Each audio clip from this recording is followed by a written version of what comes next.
This episode is proudly supported by Westholme Australian Wagyu. Whether you're a chef or just love going to restaurants, you know the best ingredients are everything, especially when it comes to beef. Westholme, based in Queensland and the Northern Territory, Australia, is working with the land to create nature-led Australian Wagyu. They steward 16 million acres of rangeland, guided by the natural ecosystem where cattle graze and forage on native grasses for the first few years of their lives. The result is high-quality Wagyu beef that reflects the terroir of Northern Australia. Westholme believe that when nature leads, flavour follows. Learn more at westholme.com. I'd like to acknowledge Australia's First Nation people as the traditional custodians of the land, and for this episode in particular, the Wadandi people. I pay my respects to their elders past, present and emerging. You know, I always see those kind of things as a challenge rather than something negative. It's like, okay, well, you know, they always say what doesn't kill you makes you stronger. And I think sometimes being out of your comfort zone is really good just for personal growth and resilience. This is Over a Glass. I'm Shanteh Wale. Joanna Davies and her husband Chris are the owners of Windows Estate, a small certified organic wine producer in Margaret River.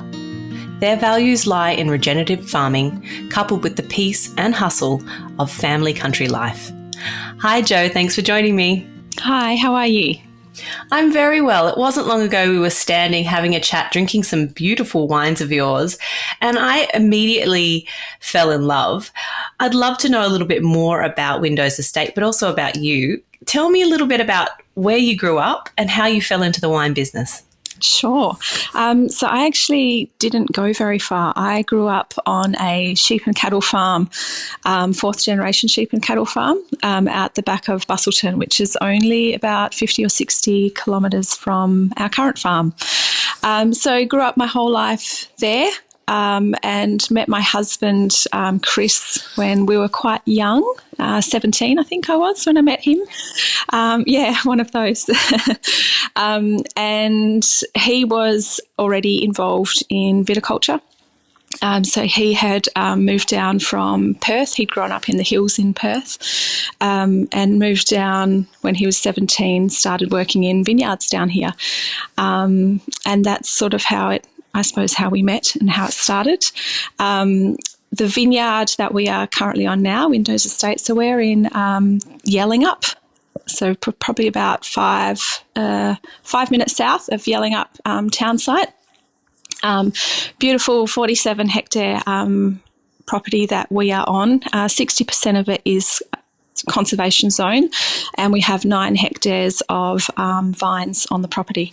So Chris actually planted the vineyard when he was 19, and he's worked it by himself since inception, and he also makes all of our wines. So we are a full grape to bottle producer.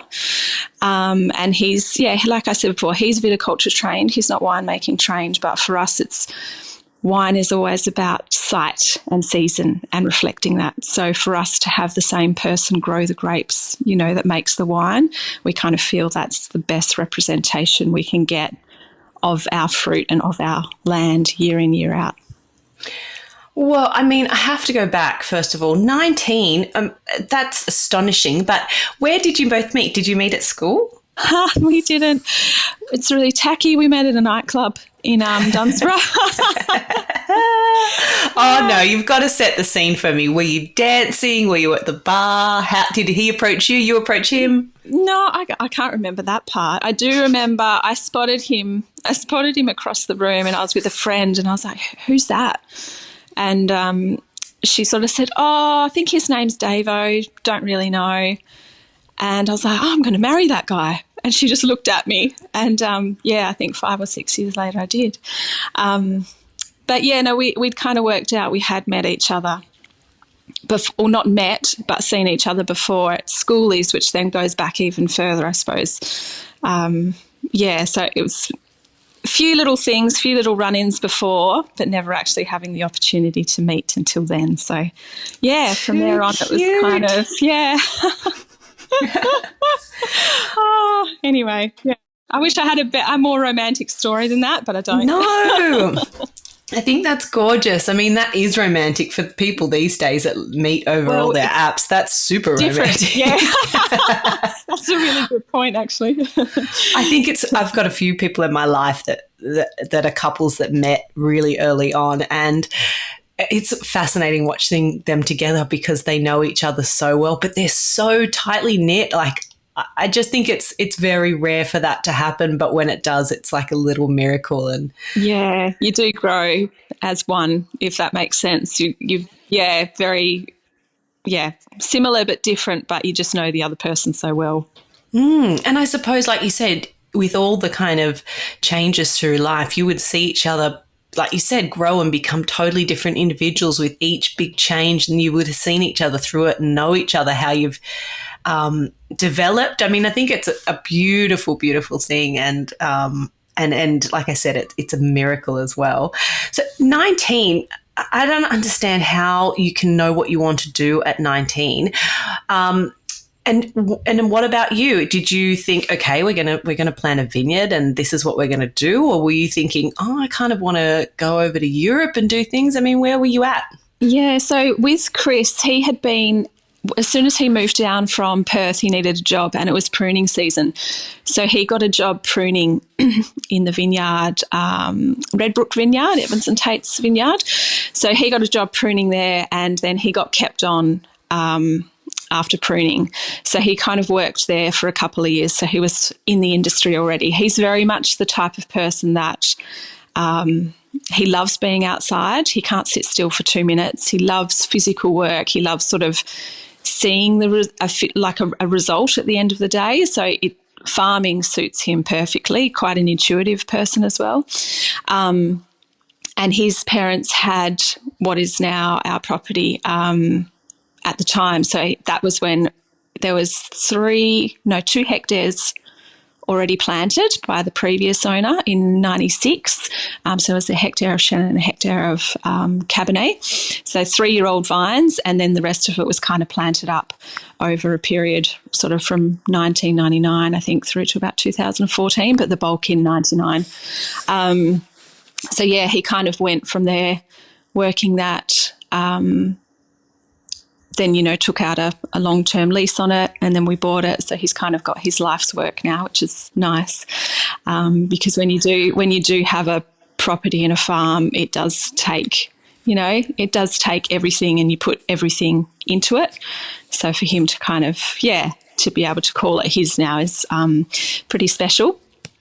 Certainly. And even coming in with having 3-year-old vines, you didn't have to wait too long before you were kind of producing something you could taste. Yeah, that's right. And very glad that some of them were Chenin now. We're such big Chenin fans. So it was, some of our oldest vines are Chenin, which is always nice.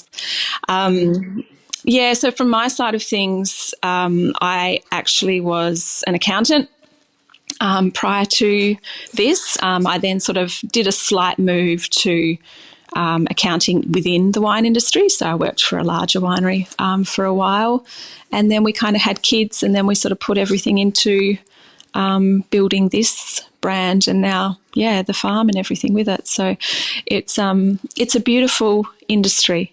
I think it's, you've got just you never stop learning, and there's just so many interesting people that you meet, and you can just learn so much from everybody. It's very collaborative, and I don't personally see it as being very competitive. It's more sort of appreciating what different sites and how different people work, and looking at that. And I think that's what we love about this and what we do. We're both definitely people that get bored very easily. So I think it's a really good industry for that. It's interesting that you mentioned that it's not competitive, because one of my questions for you was like, how do you go about, making your brand unique when you've got, and standing out from the crowd when you have such big names in Margaret River? And I think you've done it beautifully, because I think from everything that I have, seen about your brand, from the bottles, from the beautiful kind of labels to meeting you. It's really holistic, and it really kind of speaks very much of this personal touch. So I think you've done a great job of that. But like you said, it's interesting because it is actually quite a competitive industry in terms of trying to get your bottle on a shelf and get it sold, but you're choosing to see it in a different light. Yeah, we do. I think it took quite a while to see that, to be honest. Definitely starting out so young, yeah, I suppose you've got a lot of growing to do personally, which then I think comes through when you actually work yourself out a little bit later on down the track. And that's kind of what we have come to. We do what we think our land does best in terms of, varietals and things like that. It's about our land and about showcasing that. And we're very open and honest with how we do that, so the labels are all photographs I take around the farm, and we have a local artist draw them up for us. So they've got that hand, I suppose that, more sort of artisan kind of look to them, but they're just the farm. Again, everything for us comes back to the land. So we kind of found that in just doing what we really believed in, like honestly, everything kind of works together, if that makes sense. And it all came together, and generally we find that people will find us when they're ready to find us. It's we don't really do a lot of marketing. I've got to say, it's more of a time thing than anything. But the people that resonate with, I suppose, what we are trying to do, they generally, in the end, they end up finding us. And then we're very fortunate, that they keep coming back, which allows us to keep doing what we love to do. So, yeah. I love that terminology that you said, that they find you when they're ready. Is there any moments along the way, because you have been doing this for a while, even with your youth now, but was there any moments where there was a real learning moment for yourself in the brand where you may perhaps did a step forward and thought that's really not the right thing? Have you got moments like that? Yeah, I think we had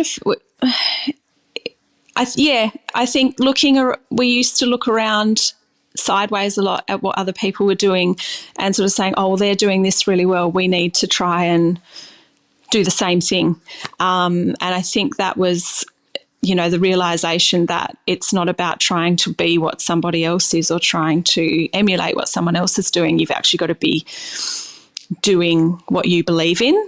And that's when it just sort of started to all click into place for us. So and that involved a label change. And, it's always one of those things when you change your label, when you've kind of got a little bit of recognition in certain markets. But it was, I think you've got to be open to evolving and sort of saying, this isn't quite right. How can we improve this? Looking at it from that perspective. Has there ever, you've got some beautiful children as well. And like you said, everything's totally involved in what, your farm. Was there ever any, hairy moments where you thought, I don't know if we can keep doing this or if we need to kind of go off in a different direction, or have you always just been steadfast in what you wanted to do? We have been sort of steadfast in what we wanted to do, but this industry is very challenging. And there's been many tears along the way. There's probably been a couple of things, which happened where, as a family, we kind of had to pull right together and sort of, just financially just work it out. But I always see those kind of things as a challenge rather than something negative. It's like, okay, they always say what doesn't kill you makes you stronger. And I think sometimes being out of your comfort zone is really good just for personal growth and resilience. So, there's definitely been a few hairy kind of things, but I think we're fortunate in that Chris does do all the work in the vineyard and winery. We now have a guy, Dan McCall, who helps us out in the vineyard and winery a couple of days a week, which is nice for Chris. I can always do the whole of Celador if I need to. So we can make up for, those kind of times we made up for it with our time. that sort of time sacrifice. So, yeah, I think if anyone sort of said there was no times like that in this industry, it might be a bit of a fib, to be honest. Yes, I totally agree. All they've been really, really lucky, and I still would question that. Your husband, like you said, is always in the vineyard. Tell me a little bit about kind of what makes him tick and, you know, his approach to farming, and tell me a little bit about what you've got planted as well. Yeah, sure. So I'm still trying to work out what makes him tick. He's one of those, he's a very quiet person. He's been working in vineyards by himself since he was 17, so he's not much of a talker. But he's very intent on, he will always take extra time to make sure something is done well. He's a perfectionist, very much so. That's, I think, one of the reasons why he, until very recently, didn't have anybody working with him in the vineyard, because he would always sort of, want to do it himself because he wants it done a certain way, which is fair enough. We kind of collaborate quite a lot with the farm side of things, which obviously is vineyard in terms of being certified organic is a really big thing for us, and that's very much just an extension of how we actually have chosen to live and raise our family. So we do grow. We grow as much of our food as we possibly can on the farm, fruit and vegetables, and do our own meat and things like that. So I think he kind of treats the farm as if it's one big garden in a sense.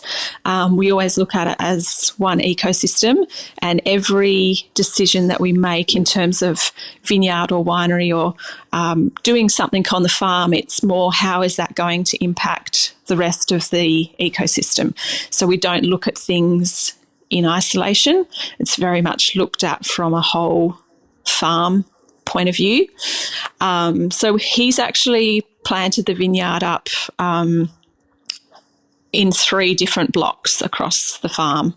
So we have, we're very fortunate to have a bit of diversity in soil. So we have a lot of beautiful sort of carry loam topsoil, quite a lot of granite and clay in Violet's block. We then have a fractured laterite ironstone ridge in the middle of the property, which runs in with a north-south incline, and that's where most of our reds reside. On both ends of that, the granite bedrock's really high, so he's kind of planted whites on both sides of that too. And then out the back we have Lucas's block, which is a bit of a mix. One section of it is very much that fractured laterite ridge, and then going further out into the middle of the paddock, it's more of that granite and clay again, but that whole block has a lot of quartz all over it. So he's kind of planted across the different soil types. Some of the same varieties run across different soil types just to get those different layers and complexities and different flavours coming through. But mostly he has kind of married up to what he would like. So he does prefer that more sort of granite, mineral, quartz-based kind of soil for whites. And then for reds, more so that really free-draining kind of soil. So then within that, he's kind of got some rows facing north-south, some east-west, and then some kind of north-east.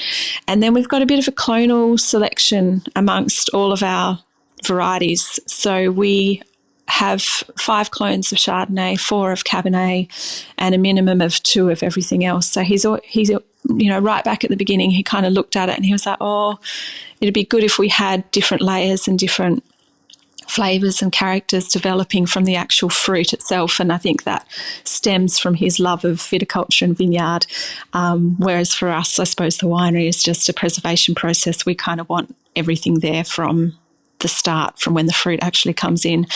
So he's kind of, he's put quite a bit of work into what I'd sort of call the bones or the structure of the vineyard. So that's kind of how, gives you a bit of an indication as to how he thinks.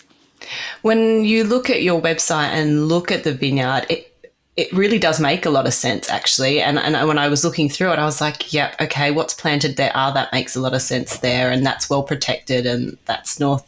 Yeah, so you can see that there's been a lot of thought that goes into that. And like I said, often people come in and they've already got something situated and they don't get to make all those decisions, which is beautiful.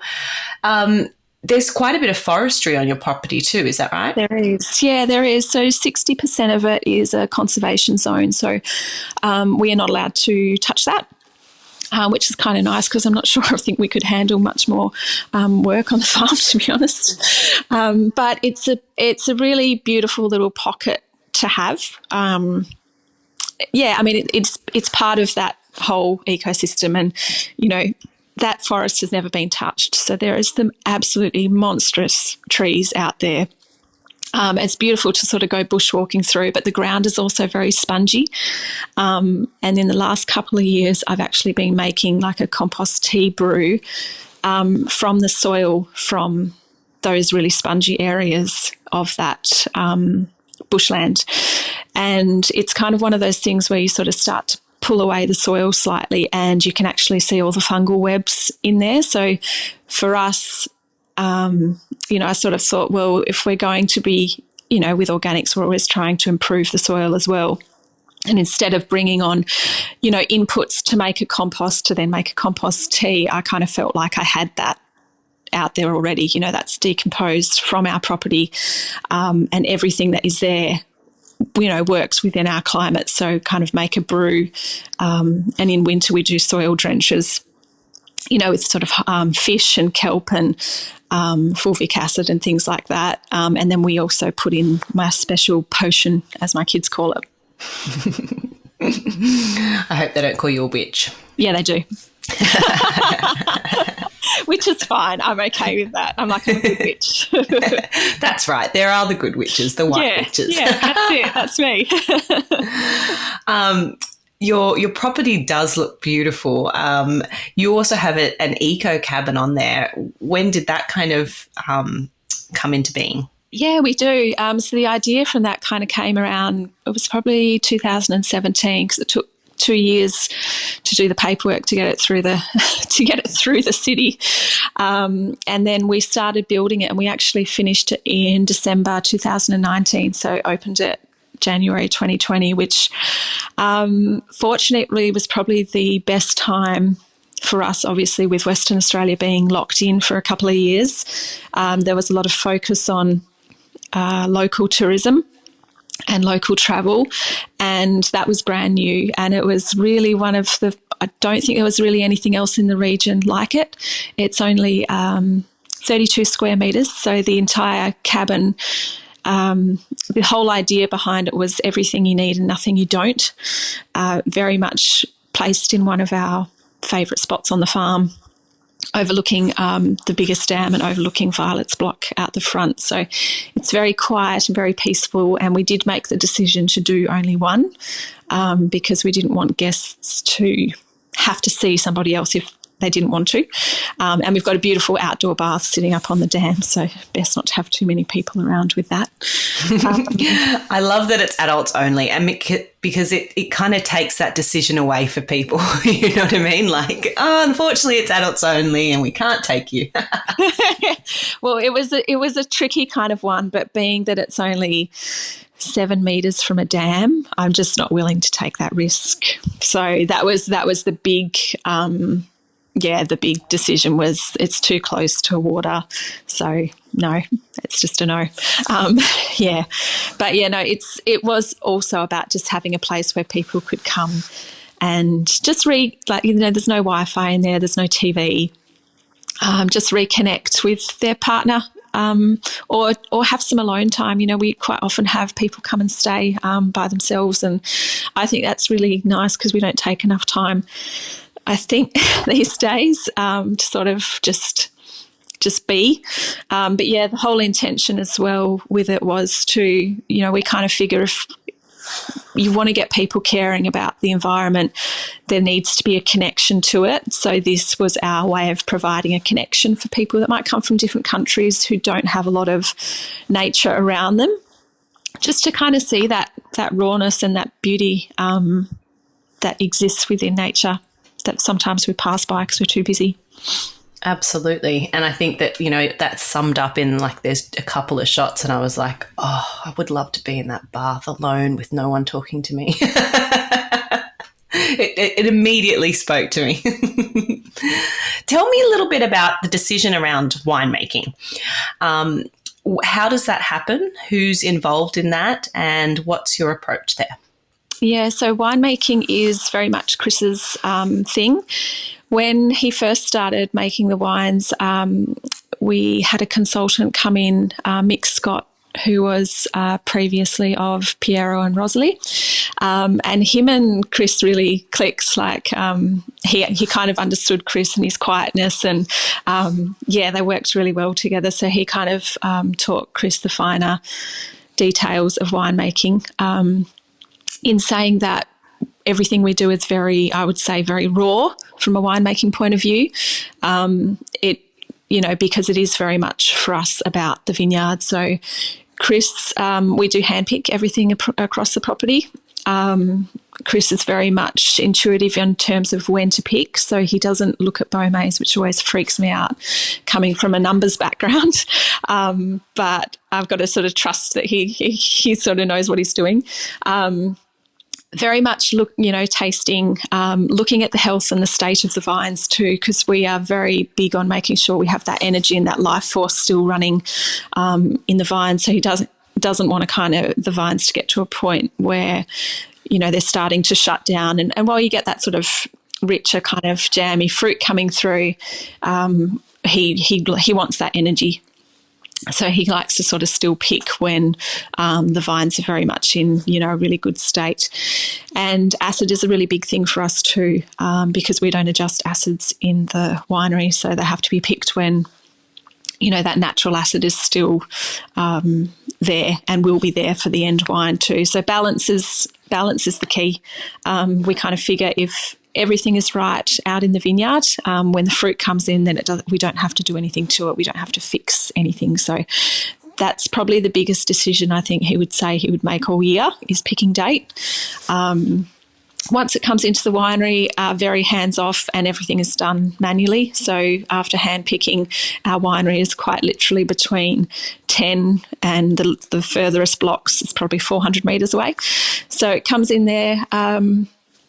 All of our whites are free-run juice. They very simply get pressed off. We ferment and mature we sort of prefer the more natural mediums, so we use clay and French oak. And then they are kind of left there for 11 months. And he won't go in and taste them at all during that 11-month period. Very much always says that's that year, that's done. And then we look at it after 11 months when we're about to bottle.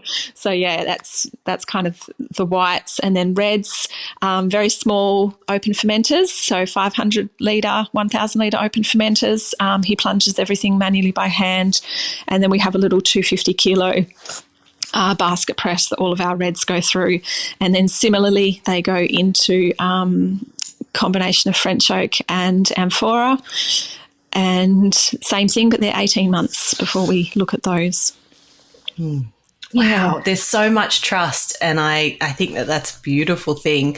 The one thing that really struck me about all your wines that I've seen either in a blind tasting or in front of you was that there was so much soul and so much character to all the wines, and you could really feel that, there wasn't this kind of manipulation, that you did let the wines be what they wanted to be. And I think that makes for some of the most interesting, talked about wines that you want to keep seeing again. So you really do get that. Oh, thank you. That's good. I'll let him know. He'll be pumped. Well, when you've been working with those wines for such a long time, since such a young age, I can understand why it's so important to trust him with them. Yes, oh, very much so. He's been lately, the last few years, asking me what I think, and I'm just like, no, it's not no, don't put that back on me. Because I'm not, it's all the little intricate things in the vineyard that he knows really well. We have 2 rows of Chenin, which for whatever reason ripen 2 weeks later than others. We have 4 rows of Cabernet where one end ripens, a week to 2 weeks later than the rest. So he knows all of that. And being that we are so small and we do handpick everything, we can actually leave that fruit and then go back out and pick it another time. So we do a stupid amount of picks, really, but there's reasons behind all of it. So it works. I love that you've popped on that you do work with a couple of people, Nicole Love and Dan McCall, because when I kind of was looking at how many wines you produce, how many hectares, I was thinking, this is a lot of work for two people. Yeah, no, we're so fortunate. We have such a gorgeous team. We are a skeleton crew, that's for sure. Dan has been such a wonderful addition. We know his parents. They have a certified organic farm down in Margaret River. And they were probably one of the big instigators in us doing the certification. You know, they're very, I've lost my train of thought. Generous. That's the word. I just had a mental blank. Yeah, very generous with their time. And a long time ago, they took the time to show me around their farm and how it works. And they've got a lot of permaculture things set up too, which always, helps with time management of farms.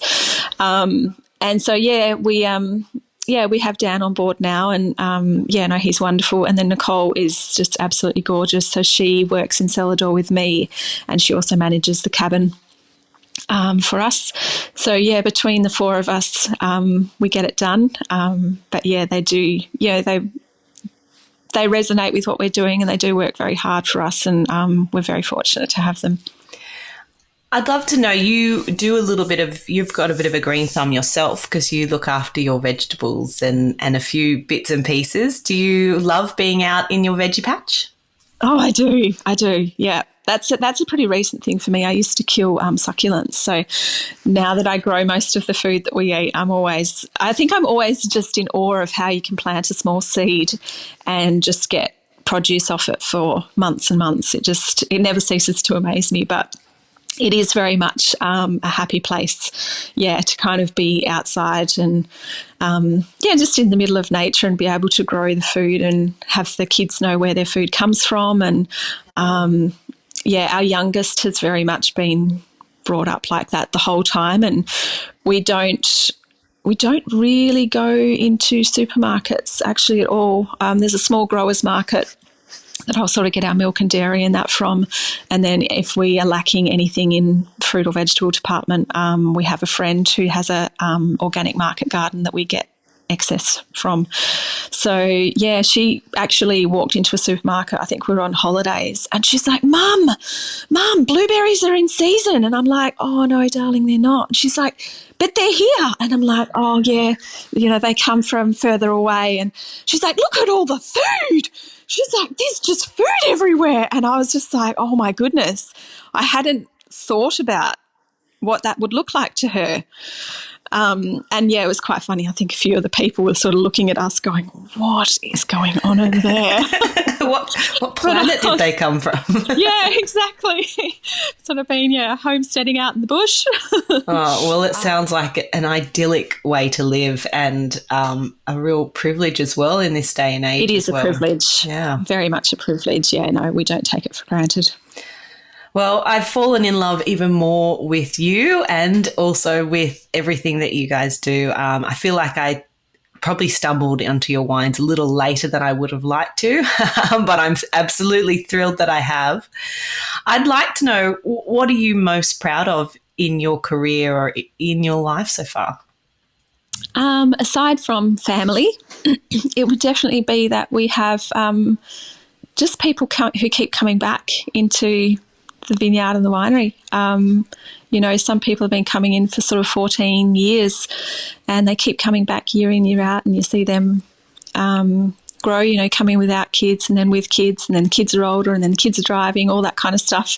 I think that's a really proud and very humbling moment that people take the time, out of their day and their holidays to come in to see what we're doing and then obviously ultimately support what we're doing. So that's, I would say that's probably one of the things we're probably most proud of. It is, because like we said, there are so many brands out there and in changing economic times as well, it's sometimes you have to make decisions based on those things. But when when you're providing something that brings people pleasure and love, and they know, you know, you guys on a personal note as well, it takes it to a very different level. So I can see that that's a very proud moment. And Jo, if you could only drink 3 beverages for the rest of your life, what would they be and why? 3 beverages would be wine, would be definitely one. Water, wine, water, and tea. That would be my 3. What kind of a tea drinker are you? I'm a herbal tea drinker. I actually don't like normal tea.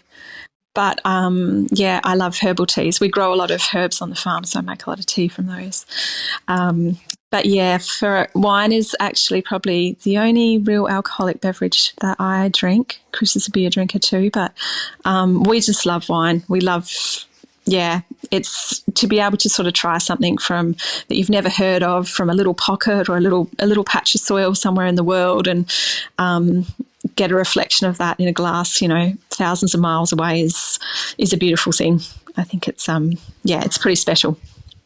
It sure is. And I'm very glad that Chris, or Davo, we should call him, fell in love with grapes and not hops, because that would be a different story then. Yeah, no, I'm not a beer drinker, so we couldn't do that. Jo, it's been so beautiful having you on the podcast. Thanks for making the time.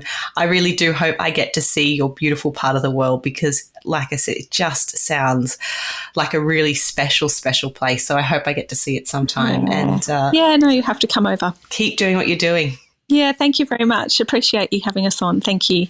Cheers to you. This is Over a Glass. I'm Shanteh Wale. Stay tuned for more stories from the world of wine and drinks. Listen in every Thursday on your podcast app. Follow us on Instagram at overaglasspod, and contact us at overaglass@deepintheweeds.com.au.